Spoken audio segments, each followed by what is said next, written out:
السلام عليكم ورحمة الله وبركاته.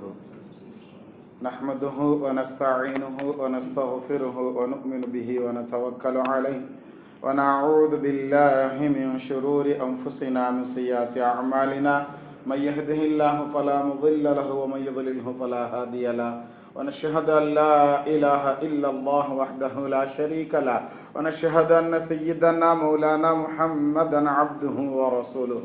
قال الله تعالى في القرآن العظيم الفرقان المجيد: أعوذ بالله من الشيطان الرجيم. بفضل بسم الله الرحمن الرحيم. يضل به كثيرا ويهدي به كثيرا وما يضل به إلا الفاسقين.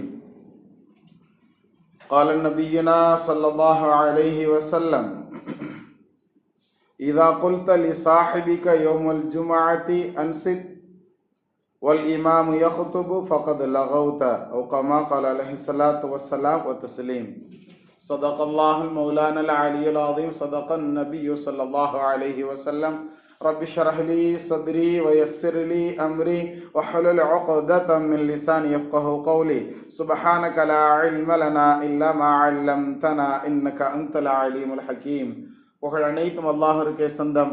இருளக தலைவரும் பெருமானார் ரசூலை கரீம் ஸல்லல்லாஹு அலைஹி வஸல்லம் அவர்கள் மீதும் அவர்களை பின்பற்றிய சஹாபாக்கள், தாபீன்கள், தபா தாபீன்கள், இமாம்கள், அவுலியாக்கள், ஷஹதாக்கள், நாதாக்கள், சாலிஹீன்கள், குறிப்பாக அங்கு அமர்ந்திருக்கக்கூடிய நம் அனைவர்களின் மீதும், முஃமினான முஸ்லிமான ஆண் பெண் அனைவர்களின் மீதும் அல்லாஹ்வுடைய சாந்தியும் சமாதானமும் அன்பும் அருளும் பாதுகாப்பும் என்னென்றும் உண்டாவதாக. ஆமீன்.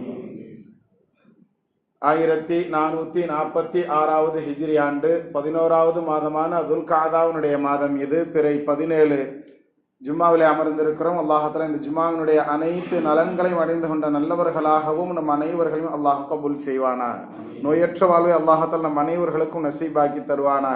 திடீர் மரணங்களை விட்டு காத்தருள் புரிவானாக. ஆஸ்பத்திரிகளினுடைய செலவுகள், ஆக்சிடென்ட்களை விட்டு அல்லாஹ் காத்தருள் புரிவானாக. நல்ல மனைவி மக்களை நசீபாக்கி தருவானாக. நமது தேவைகளை நாமே நிறைவேற்றிக் கொள்ளும்படியான முழு ஆஃபியத்தை மௌத் வரைக்கும் அல்லாஹ் தஆலா தந்தருள் புரிவானாக. வஹப்தி சய்யிதினா வ ஆலி சய்யிதினா முஹம்மதின் ஸல்லல்லாஹு அலைஹி வஸல்லம். கண்ணியமானவர்களே, நபி ஸல்லல்லாஹு அலைஹி வஸல்லம் அவர்களுடைய காலத்துல வாழ்ந்த ஒரு தோழர், நபி அவர்களை பார்ப்பதற்குண்டான சந்தர்ப்பங்கள் கிடைக்காத ஒரு நபி தோழர். அவங்க நபிய பார்க்கறதுக்கு அப்படி இருந்த ஒரு சந்தர்ப்ப சூழ்நிலை கிடைத்து வந்திருப்பாங்க. ஆனா அந்த நேரத்தில் நபி ஸல்லல்லாஹு அலைஹி வஸல்லம் ஒரு போருக்காக வேண்டி வெளிக்கிளம்பி போயிருப்பாங்க. வந்தும் பார்க்க முடியாமல் போய்விட்ட ஒரு நிர்பந்தமான சூழ்நிலையில இருந்த ஒரு நபி தோழர். இந்த நபி தோழரை பற்றி நபி ஸல்லல்லாஹு அலைஹி வஸல்லம் நிறைய பேசி இருக்கிறாங்க. ஆனால் இந்த நபர் வரலாற்றில் நடக்கக்கூடிய ஒரு நிகழ்வு, அந்த நிகழ்வு எப்படி காட்டு தீ மாதிரி பரவுதுன்னு சொன்னா நம்ம எல்லாம் கேள்விப்பட்டிருப்போம். நபி ஸல்லல்லாஹு அலைஹி வஸல்லம் அந்த போர்ல இருக்கும் பொழுது நபி அவர்களுடைய பல்ல தாடையில அம்பு குத்தப்பட்டு அந்த அம்பு பிடுங்கும் பொழுது அவர்களுடைய பற்கள்லாம் என்ன ஆச்சு, ஷஹீதாக்கப்பட்டதுங்கிற நிகழ்வு. இப்ப இந்த நிகழ்வு எப்படி பரப்பப்படுதுன்னா, நபி அவர்கள் கொல்லப்பட்டு விட்டார்கள் என்பதாகவே அந்த போர்க்களத்தினுடைய எண்டு வரைக்கும் பரப்பப்பட்ட நிகழ்ச்சியெல்லாம் நம்ம அறிந்த செய்திகள். இந்த தகவல் அந்த தோழருக்கு, கர்ண தேசத்துல வாழக்கூடிய அந்த தோழருக்கு கிடைத்தது. அந்த உவைசுல் கர்ணி என்ற கர்ண தேசத்தை சார்ந்த உவைத் என்ற சஹாபி. அவங்க சஹாபி அப்படிங்கிற அந்த பெயர்ல வராட்டிலும் தாபீன்களில் மூத்தவர்களாக அவர்கள் தான் வருவார்கள், அந்த சஹாபி அவர்கள். அந்த நேரத்துல அந்த தகவல் கிடைக்கும் பொழுது அவங்க என்ன செய்யறாங்க, நபியவர்களுக்கு இல்லாத பல்லு எனக்கு இருக்கணுமா அப்படின்னு சொல்லிட்டு ஒரு பல்ல என்ன செஞ்சிருவாங்க, உடைச்சு எடுத்துருவாங்க. ஆனால் இந்த காலம் போல வாட்ஸ்அப் காலம் இல்லையா அது. இந்த காலம்னா நேரம் என்ன செய்வான், உதவி செய்யறமோ இல்லையோ முதல்ல போட்டோ எடுத்து கரெக்டா சென்ட் பண்ணிடுவான், எல்லா குரூப்புக்கும் போயிடும். அதுல பார்த்த உடனே தெரிஞ்சுக்கலாம் எந்த இடத்துல அடிபட்டிருக்கு என்ன ஏதுங்கிறத நாம் தெரிந்து கொள்ள முடியும். ஆனால் அந்த காலத்துல இந்த மாதிரி அம்பு குத்திருச்சுங்கிற தகவல் அல்லது பல்லு உடைக்கப்பட்டு விட்டது என்ற தகவல் மட்டுமே வெளியூர்களுக்கு பரவிய விஷயம். அதுல இந்த ஓய்சல் கர்ணிங்கிறவங்க என்ன செய்யறாங்க, நபி அவர்களுக்கு இல்லாத பல் எனக்கு எதற்குன்னு சொல்லி ஒரு பல்ல பிடுங்கினதாக வரலாறு வரும். இந்த பல்லு தான் அவங்களுக்கு உடைக்கப்பட்டதா அப்படிங்கிற சந்தேகம் வரும். இந்த பல்லா அல்லது இந்த பல்லான்னு சொல்லி ஒவ்வொரு பல்லாக நபி அவர்களின் மீது இருந்த முஹப்பத்துல எல்லா பல்லையும் அவங்க பிடுங்கி விட்டதாக, உடைத்து விட்டதாக நமக்கு வரலாறு சொல்லி தரும் கண்ணியவான்களை. இது நபி அவர்கள் மீது உண்டான அன்புக்கு எடுத்துக்காட்டாகவும் சொல்வார்கள். இன்னொன்னு, நபி அவர்களினுடைய அந்த விஷயத்தை எந்த அளவுக்கு இவங்க புரிஞ்சிருக்கிறாங்க அப்படிங்கிறதையும் நான் பார்த்து கொள்ள முடியும். நபி அவர்களுக்கு இந்த பல்லு போயிருக்குமோ அல்லது இந்த பல்லு போயிருக்குமோன்னு ஒவ்வொன்றாக எண்ணினார்கள் அப்படின்னு சொன்னா அந்த விஷயம்தான் இன்றைக்கு நம்மளுடைய நோக்கம். நாம இன்னைக்கு ஜும்மால சொல்ல போறது அந்த விஷயம்தான்.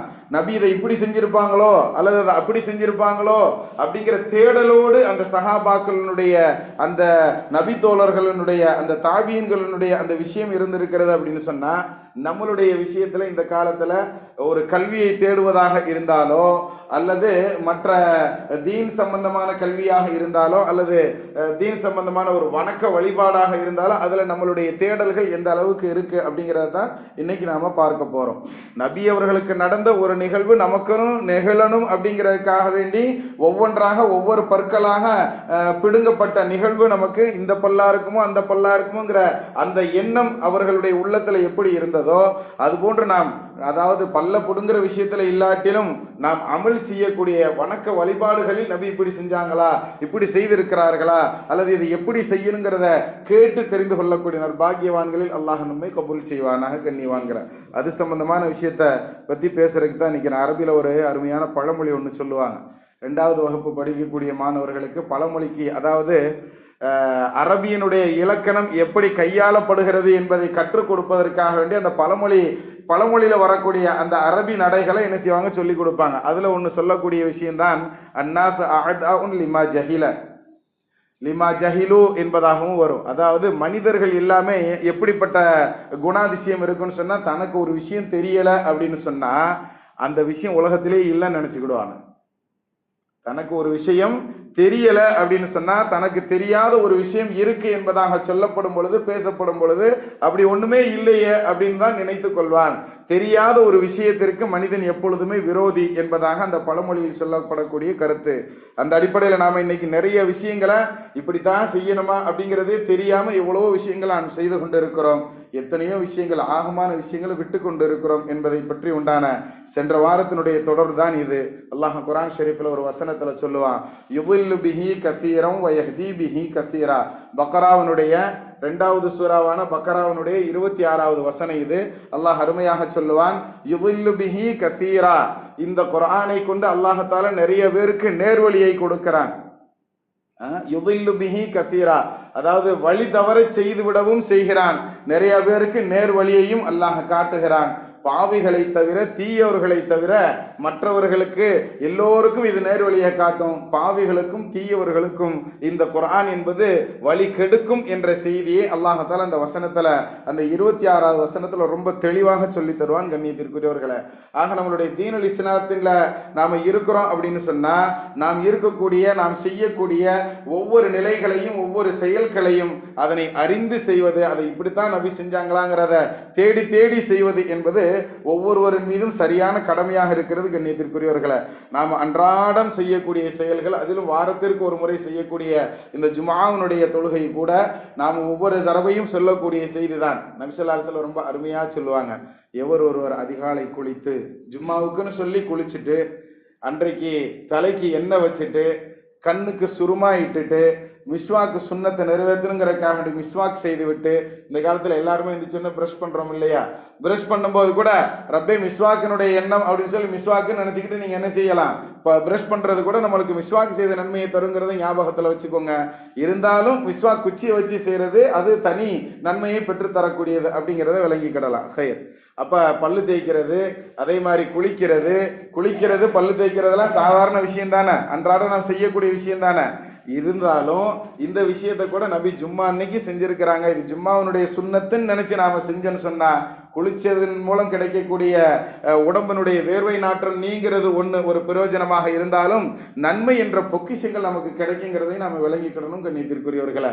அப்ப குளிக்கிறது, பல்லு தேய்க்கிறது, மிஸ்வாக் பண்றது, நல்ல முறையில தலைக்கு எண்ணெய் தேய்க்கிறது, கண்ணுக்கு சுருமா போடுறது, இந்த மாதிரி சூழலோட ஒருவர் ஜும்மாவுக்காக வேண்டி கிளம்பி வர்றாரு அப்படின்னு சொன்னா, இவருக்கு கிடைக்க பெறக்கூடிய பாக்கியங்கள் என்னங்கிறது நபி ஸல்லல்லாஹு அலைஹி வஸல்லம் அந்த ஹதீஸ்ல அப்படியே தொடர்ச்சியா சொல்லுவாங்க.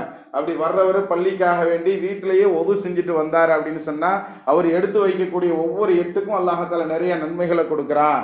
அதே மாதிரி பள்ளிக்குள்ள வந்து எவ்வளவு நெருங்கி இமாமோடு சேர்ந்து நெருங்குவதற்கு எவ்வளவு வாய்ப்புகள் கிடைக்குமோ அவ்வளவு நெருக்கமாக அமர்ந்து கொண்டார் என்றால் வரிசையா ஒன்னா சொல்றாங்க. இன்னைக்கு நம்ம முன்னாடி இமாமுக்கு கிட்ட முதல் தப்புல எவ்வளவுதான் இடம் இருந்தாலும் பின்னாடி உட்காருவதையும் நாம் என்ன செய்து கொண்டு இருக்கிறோம், விரும்பி கொண்டு இருக்கிறோம்ங்கிறதையும் நாம கவனத்துல எடுத்துக்கிடணும். நாம் சொல்லக்கூடிய ஒவ்வொரு செயல்களும் நாம் அமல் செய்வதற்காண்டி நடைமுறைப்படுத்துறதுக்கு தான். அப்படித்தானே? முதலாவதாக வந்தவர்கள் கடைசி வரிசையில பார்க்கும்போது எவ்வளவு சங்கடமா இருக்கும். ஏன்னா அதனுடைய விஷயம் நாம உணர்ந்து இருக்கிறோம். நபி ஸல்லல்லாஹு அலைஹி வஸல்லம் ஒரு ஹதீஸ்ல சொல்லுவாங்க, முதலாவது வரிசையில உட்காருவதற்குண்டான நன்மைகளை நீங்கள் அறிந்து கொண்டால் அந்த இடத்துல போய் உட்கார்றதுக்கு உங்களுக்கு மத்தியில சண்டை நடக்கும். இறுதியில் அதனுடைய முடிவு எப்படி இருக்கும்னா, சீட்டு குலுக்கி போட்டு நான் தான் உட்காருவேன் நீ தான் உட்காருன்னு சொல்லி சீட்டு குலுக்கி போட்டு யார் பேர் வருதோ அவங்க தான் உட்காரணும்னு சொல்லி முடிவு செய்யப்படும் அளவிற்கு உண்டான சூழல்கள்லாம் ஏற்பட்டுன்னு சொல்றாங்கன்னா, அவ்வளவு சொல்லப்பட்டும் அந்த முதல் சஃபனுடைய தாற்பயம் சிறு பிள்ளைகள் தான் அதனை அலங்கரிக்கிறார்கள். சின்ன பிள்ளைங்களுக்கு உண்டான சஃப் எதுனா நம்ம மார்க்கம் சொல்றது பின் வரிசைகள் தான். முதலாவது வரிசைகள் வயது வந்தவர்கள், ஆண்கள், பெரியவர்களுக்கு உண்டானது தான் முதல் சஃப்புகள் எல்லாம். கடைசி சஃப்புகளை தான் சிறுவர்கள் அலங்கரிக்க வேண்டும். சிறுவர்கள் நிற்கக்கூடிய வரிசையை கடைசி சஃப்பு தான். ஆனால் இப்ப எப்படி சூழ்நிலை மாறிடுச்சுன்னு சொன்னா, முதலாவதாகவே வந்தவர்களாக இருந்தாலும், அதாவது ஒட்டகம் குர்பானி கொடுத்த நன்மைகளை வாங்கக்கூடிய அளவிற்கு உண்டான முதலாவதாக வந்தவர்களாகவே நாம் இருந்தாலும் கடைசி சப்புகள் அமர்ந்திருக்கிறோம் சொன்னா, அப்ப நம்மளுடைய அந்த விஷயங்களை நாம எப்படி விளங்கி இருக்கிறோம் என்பதை நாம் கவனிக்கணும். கண்ணியத்திற்குரியவர்களே, கைர் அல்ஹம்துலில்லாஹ், அல்லாஹ் தஆலா அந்த பாக்கியத்தை தரணும். இனிமேல் வரும் காலங்கள், இப்ப இன்னைக்கு பாருங்க, நம்ம பயான் ஆரம்பிக்கிறதுக்கு முன்னாடியே உள்பள்ளி நிறைஞ்சிருச்சு. இது மாதிரி இன்னும் வரும் காலங்களிலும் நம்மளுடைய எண்ணங்கள், நம்மளுடைய அதாவது இந்த கிடைக்கக்கூடிய இந்த 20 நிமிஷத்தை நாம பொக்கிஷமாக நாம் என்ன செய்யணும், பயன்படுத்திக்கிடலாமா? கைர் அல்ஹம்துலில்லாஹ். அப்ப ஜும்மாவுக்காக வேண்டி வரக்கூடியவர் எல்லாம் இந்த தேவைகளோட வந்து இமாமை எந்த அளவிற்கு சமீபமாக அமர்ந்து கொள்ள முடியுமோ அந்த அளவிற்கு இமாமுக்கு நெருக்கமாக அமர்ந்து கொள்கிறார். அப்படி அமரும் பொழுது யாரையும் தாண்டாமல் வருகிறார் அப்படிங்கிற செய்தியை நபி ஸல்லல்லாஹு அலைஹி வஸல்லம் சொல்லுவாங்க. யாரையும் தாண்டக்கூடாது.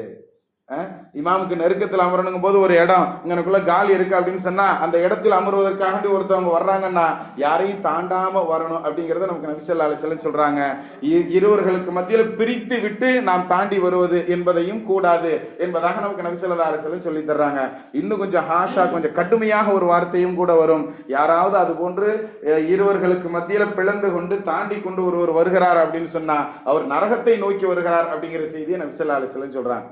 ஜும்மாவுக்கு பரக்கத்தா நன்மையை வாங்கிட்டு தொழுதுட்டு நிறைய நன்மைகளோட போகணுங்கிற அந்த சூழல்ல இருக்கக்கூடிய அந்த எண்ணத்தோட வரக்கூடிய நாம் தாண்டி கொண்டு வரும் பொழுது நம்மளுடைய அந்த வருகை அப்படிங்கிறது நரகத்தை நோக்கி போறது அப்படின்னு நபி சொல்லக்கூடிய அந்த கடுமைக்கு ஆளாகி விடக்கூடாது என்பதை நாம் கவனத்தில் எடுத்துக்கிடணும். கண்ணியத்திற்குரியவர்களே, அப்ப இது மாதிரி வந்து அமர்ந்து யாரிடமும் பேசாமல் அப்படிங்கிற செய்தியை நபி ஸல்லல்லாஹு அலைஹி வஸல்லம் சொல்றாங்க.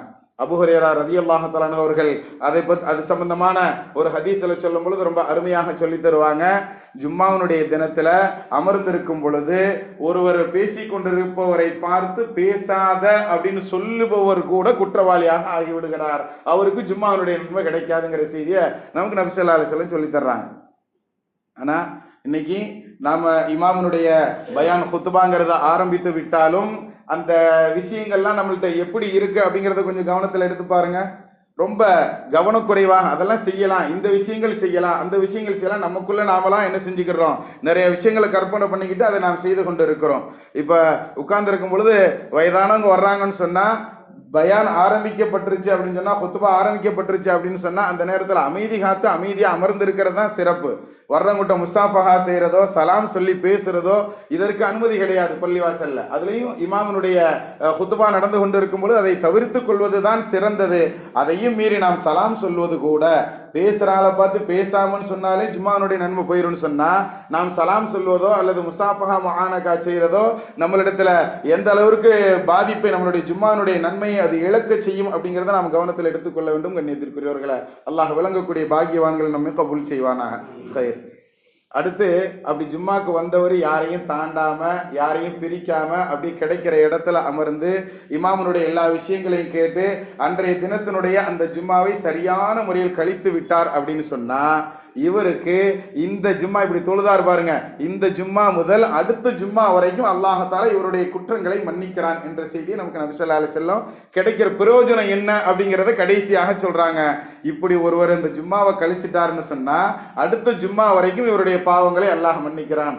நம்ம தான் கரெக்டா தொழுதுட்டோமே, அதனால என்ன பாவனாலும் செஞ்சுக்கிடலாம், அல்லாஹ் மன்னிச்சிருவான் அப்படி நினைச்சுக்கிடாதீங்க கண்ணியத்திற்குரியவர்களை. குற்றங்களையோ பாவங்களையோ செய்ய விடாமல் அல்லாஹ் தடுக்கிறான் என்பதையும் அந்த ஹதீஸிற்கு விளக்கமாக நமக்கு பெருமக்கள் சொல்லி தருவாங்க. நம்மளிடத்தில் பாவம் நிகழாமல் தடுப்பதற்குண்டான ஒரு அரணாக, ஒரு கேடயமாக நாம் சரியான முறையில் தொழுகக்கூடிய இந்த ஜும்மாங்கிறது அடுத்த வார ஜும்மா வரைக்கும் நம்மை பாதுகாக்கும் என்ற செய்தியாக நபி ஸல்லல்லாஹு அலைஹி வஸல்லம் சொல்லி தர்றாங்க கனவான்களை. அப்ப அதனால நாம சரியான முறையில் ஜும்மாக்களை இன்ஷா அல்லாஹ் அமைச்சுக்கிடலாமா? இது மட்டுமல்ல, ஒவ்வொரு நேர தொழுகையை பற்றியும் நபி ஸல்லல்லாஹு அலைஹி வஸல்லம் அருமையாக சொல்லி தருவாங்க. யார் ஒவ்வொரு நேர தொழுகையை சரியாக, இப்ப எப்படி நாம இந்த ஜும்மாவுடைய விஷயங்களை சொன்னோமோ இது மாதிரி ஒவ்வொரு நேர தொழுகைக்கும் சரியாக வருவது, சரியான முறையில் அமர்ந்து கொள்வது, எங்க இமாமுக்கு நெருக்கமாக முதல் சப்புகள்ல இடம் கிடைக்குமோ அந்த சப்புகளை முக்கம்மல் பரிபூர்ணப்படுத்துறது, இது யாரையும் தாண்டாமல் வர்றது, இது போன்ற விஷயத்தை எல்லா தொழுகைகளையும் யார் பின்பற்றுகிறோமோ அந்த மாதிரி பின்பற்றக்கூடிய நபர் அவருக்கு உண்டான பிரயோஜனம் என்ன அப்படிங்கறத சொல்லும் பொழுது அவர் தொழுகக்கூடிய அந்த தொழுகைக்கும் அடுத்து வரக்கூடிய தொழுகைக்கும் இடையில் ஏற்படக்கூடிய குற்றங்களை அல்லாஹ் மன்னிக்கிறான் அப்படிங்கிறத நமக்கு நபி ஸல்லல்லாஹு அலைஹி வஸல்லம் சொல்லி தர்றாங்க. ஆக நாம் அன்றாடம் தொழுகக்கூடிய தொழுகை வர்றதுங்கிறது முடிவாகி போச்சு, தொழுகை வந்துகிட்டு தான் இருக்கிறோம். ஆனால் இதனை நபி அவர்கள் கற்றுத்தந்த இந்த முறை பிரகாரம் நாம் அமைச்சுக்கிட்டோம் அப்படின்னு சொன்னா நம்மளுடைய தொழுகைகள் நம்மை காக்கக்கூடிய ஒரு அரணாக அமையுங்கிறத நமக்கு குர்ஆன் ஷரீஃப்ல அல்லாஹ் ஒரு வசனத்துல சொல்லி தருவான். இன்ன ஸலாத்த தன்ஹா அனில் ஃபஹ்ஷாஇ வல் முன்கர் வலذிக்ருல்லாஹி அக்பர். இன்ன ஸலாத்த தன்ஹா, நிச்சயமாக தொழுகை என்பது அருவருப்பான மானக்கேடான விஷயங்களை விட்டு ஒரு மனிதனை தடுக்கும் அப்படிங்கிறத அல்லாஹ் சொல்றான்னா, இது மாதிரி நம்மளுடைய தொழுகைகளை நபியர்கள் எப்படி சொன்னாங்களோ, எப்படி வரணுங்கிறதுல இருந்து, வீட்டுல உது செஞ்சுட்டு வரணுங்கிறதுல இருந்து, பள்ளிவாசல வந்து தேவையில்லாத பேச்சுக்கள் பேசாமல் சுன்ன தொழுகிறதுக்கு வாய்ப்பு கிடைக்க சுன்ன தொழுதுட்டு நம்மளுடைய அமர்வை இமாமை நெருக்கி அமர்ந்து கொண்டு யாரையும் பிரிக்காமல் தாண்டாமல் இது மாதிரி உண்டான விஷயங்கள்லாம் நாம கரெக்டா செஞ்சோம்னு சொன்னா நமக்கு இந்த தொழுகைக்கும் அடுத்து வரக்கூடிய தொழுகைக்கும் மத்தியில் அதுவே ஒரு அரணாக, பாதுகாப்பாக, நம்மளுடைய குற்றப்பரிகாரமாக அமைகிறது என்ற செய்தியை நமக்கு இந்த ஹதீசுகள் எல்லாம் நமக்கு கற்றுத் தருகிறது கண்ணியத்திற்குரியவர்கள். அப்ப அப்படி நாம இன்ஷா அல்லாஹ் செய்யலாமா? ஜும்மாக்குன்னு மட்டுமல்ல, நம்மளுடைய எல்லா நாட்களினுடைய தொழுகைகளினுடைய அமைப்புகளையும் இந்த ஹதீஸின் பிரகாரம் இது போன்று நாம் அமைத்துக் கொள்வது ரொம்ப சால சிறந்தது கண்ணியவான்கள். அல்லாஹ் அப்படிப்பட்ட பாக்கியவான்களை நம்ம கபூல் செய்யணும். அதே மாதிரி நம்ம பள்ளியினுடைய அமைப்பு, வர்றவங்க இந்த சுன்ன தொழுகணும்னு நினைக்கிறவங்க அந்த கடைசியில நின்று சுன்ன தொழுதுறாங்க. அப்ப அந்த மாதிரி நின்று சுன்ன தொழுதுட்டா பள்ளிக்குள்ள உள்ள வர்றவங்களும் இந்த பக்கம் வர முடியாது. இங்கிட்டு தொழுது முடிச்சுட்டு வெளியே போகணும், எமர்ஜென்சியா போகக்கூடியவங்க எல்லாம் இருக்கலாம். ஆபீஸ்ல கிடைச்சிருக்கிற நேரம் அரை மணி நேரம் கிடைக்கும், லஞ்ச் டைம் சொல்லி, அதுல ஜும்மாவுக்காக வந்திருப்பாங்க, லொஹருக்குன்னு வந்திருப்பாங்க. அப்ப நம்ம அந்த ஓரத்துல நின்று ஒரு ஆள் செவத்து ஓரமா நின்று தக்பீர் கட்டிட்டாருன்னா இவர் ஃபர்ல தொழுதுட்டு போகணும்னு நினைக்கிற ஆள் எப்படி அவசரமா போக முடியும்?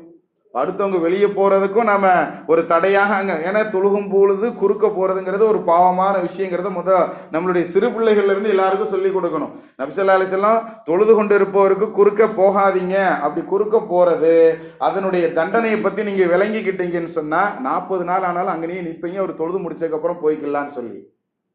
அப்ப 40 நாள் வரைக்கும் நாம காத்திருப்போம் அப்படின்னு சொன்னா இப்ப ஒரு 5 நிமிஷம் 10 நிமிஷம் எதுக்காண்டி நம்ம காத்திருக்கிறோமா சொல்லுங்க? கிடையாது. ஆனால் 40 நாள் வரைக்கும் வேண்டுமானால் நான் காத்திருக்கிறேன். குறுக்க போறது அவ்வளவு பெரிய பாவங்கிறத நமக்கு நபி ஸல்லல்லாஹு அலைஹி வஸல்லம் உணர்த்தி இருக்கிறாங்கன்னு சொன்னா அப்ப அந்த பாவத்தை நாம சாதாரணமாக நினைத்து கொண்டு குறுக்க போகிற மாதிரி நாம போகவும் கூடாது. அதே சமயத்துல அடுத்தவங்க குறுக்க போற மாதிரி நம்மளுடைய தொழுகைகளையும் நாம் அமைத்துக் கொள்ளக்கூடாது அப்படிங்கறதை நாம விளங்கிக்கிறோம் கண்ணியத்திற்குரியவர்களை. சேர்ல உட்கார்ந்து இருக்கிறவங்க சில நேரம் சுன்ன தொழுவுறீங்க, கடைசியில தான் சேர் போட முடியும். என்ன செய்யணும்? பக்கத்துல உள்ள ஒரு எம்டி சேர் எடுத்து முன்னாடி வச்சுட்டு, யாராவது அதுக்கு பேர் சுத்துரா, தடுப்பு அப்படின்னு சொல்லுவாங்க, அந்த தடுப்புக்கும் தொழுபவருக்கும் ஊடால போகக்கூடாது, தடுப்புக்கு இந்த பக்கமா நம்ம என்ன செஞ்சுக்கிடலாம், போய்கிடலாம். அப்ப அது மாதிரி உண்டான அமைப்புகளை நாம என்ன செஞ்சுக்கிடணும், ஏற்படுத்திக்கிடணும், கவனிக்கணும். அதே மாதிரி தொழுகைகள்ல நாம் சாதாரணமாக வரக்கூடிய விஷயங்கள் கூட தொழுகையில இமாம முந்துறது அப்படிங்கிற விஷயம் இருக்கிறது. அதே மாதிரி இமாம ரொம்ப பிந்துறது அப்படிங்கிற விஷயம் இருக்கிறது, இதை கவனிக்கணும். அதே மாதிரி சாதாரணமாக நாம் தொழுகக்கூடிய, அதாவது தொழுகைக்கு வெளியில இருக்கக்கூடிய போது அல்லது நார்மலா பேசும்போது யாராவது ஒரு விஷயத்த தப்பா பேசுறாங்கன்னா நம்ம கஞ்சாட காட்டுவோம்ல, வேண்டாம்ப்பா சொல்லாத அப்படின்னு சொல்லுவோம் இல்லையா, அல்லது லேசா கணச்சு காட்டுவோம் அப்படித்தானே. அது மாதிரி உண்டான விஷயங்கள் கூட கஞ்சாடையோ கணைப்பு ஜாடையோ எதுவும் கூட தொழுகைகளுக்கு உள்ள இருக்கக்கூடாது அப்படிங்கிறதையும் நாம் கவனத்தில் எடுக்கணும். கண்ணியத்திற்குரியவர்கள், நபி ஸல்லல்லாஹு அலைஹி வஸல்லம் ரொம்ப தெளிவாக சொல்லுவாங்க, தொழுகைகளுக்கு உள்ளாக நாம் சாதாரணமாக கணைத்து சிக்னல் காட்டுவது போன்று உண்டான சிக்னல்கள் தடுக்கப்பட்டு இருக்கிறது. அதுக்கு தக்பீர் தஹரீமான் எதுக்கு முதல் தக்பீருக்கு சொல்றோம்னா, ஹராமாக்கக்கூடிய தக்பீர்னு அதுக்கு பேரு. மற்ற வெளியில என்னென்ன விஷயம்லாம் செய்யலாமோ அதை என்ன செய்யக்கூடாது, தொழுகைக்கு உள்ள செய்யக்கூடாது, மற்ற எல்லாத்தையும் தடுக்கிறது என்பதனால் தான் அந்த தக்பீருக்கு பேரு தக்பீர் தஹரீமா அப்படிங்கறத நாம விளங்கிக்கிடணும். இது போன்ற இன்னும் நிறைய விஷயங்கள் எடுத்து வச்சிருக்கிறேன். வாய்ப்பு கிடைத்தால், நேரங்கள் கிடைக்கும் பொழுது நாம் ஒவ்வொன்றாக பார்ப்போம். அமல் செய்யக்கூடிய பாக்கியவான்களில் அல்லாஹ் நம்மை கபூல் செய்வானாக. பிஹக்கி சய்யிதினா வ ஆலி சய்யிதினா முஹம்மதின் ஸல்லல்லாஹு அலைஹி வஸல்லம்.